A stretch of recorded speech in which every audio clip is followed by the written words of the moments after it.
cikgu. Ya, biasanya kita tandas. Aku boleh? Terima kasih cikgu. Sama.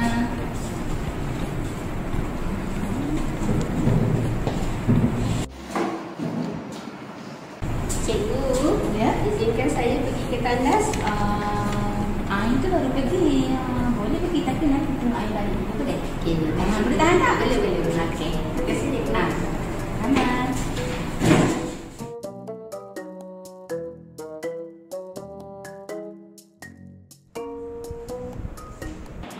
Buat apa ni? Cikgu, tandas? Cikgu nak kencing? Cikgu nak kencing. Aku pula nak kencing. Kita duduk sopan sikit.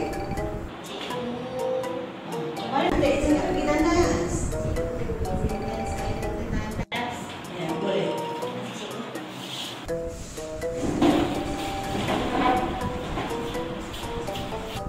Bisa? Kamu nak kembali? Boleh, you. Seorang saja dibenarkan keluar, ya?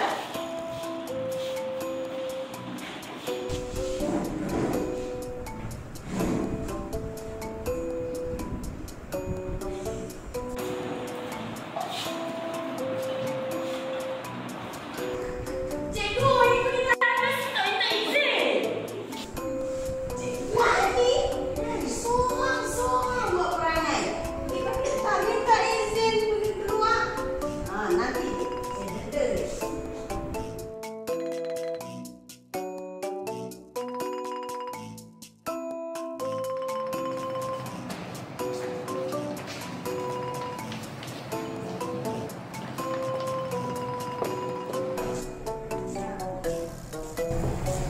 Assalamualaikum cikgu.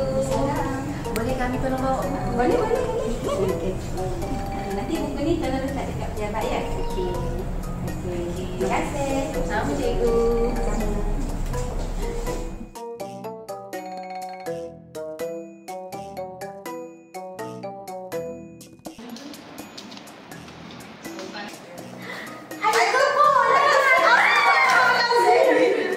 Masya Allah anak-anak ni.